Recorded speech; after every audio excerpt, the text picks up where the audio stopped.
صلی اللہ علیہ وسلم کے سامنے جب کسی موسم کا پہلا پھل پیش کیا جاتا تو آپ صلی اللہ علیہ وسلم یوں دعا کرتے: اللہم بارک لنا فی مدینتنا وفی ثمارنا وفی مدنا وفی صاعنا برکۃ مع برکہ۔ اے اللہ، ہمارے لیے ہمارے شہر میں، ہمارے پھلوں میں، ہمارے مد میں اور ہمارے صاع میں، یہ مد اور صاع یہ دونوں ناپ تول کے پیمانے تھے جس سے بھر کر دیا جاتا تھا، اور مد چھوٹا اور صاع بڑا پیمانہ ہوتا تھا،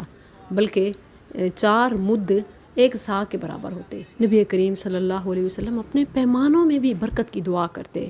کیونکہ بعض اوقات بہت زیادہ مقدار بھی ہو جاتی ہے لیکن بے برکتی، جیسے زرعی ملک ہونے کے باوجود اناج پورا نہیں ہوتا، یا جیسے اس بار اس موسم میں اسٹرابری کے پھل کی بہت فراوانی تھی لیکن غریب پھر بھی محروم ہی رہتے ہیں، پھلوں کا ضیاع یا اناج کا ضیاع، برکت سے خالی۔ تو اس لیے نبی کریم صلی اللہ علیہ وسلم ہر چیز میں برکت مانگ لیتے، نیا پھل دیکھتے تو ہر چیز میں برکت مانگ لیتے۔ اے اللہ، ہمارے شہر میں، ہمارے پھلوں میں، ہمارے مد میں اور ہمارے صاع میں برکت فرما، برکت پر برکت، یعنی کئی گنا زیادہ۔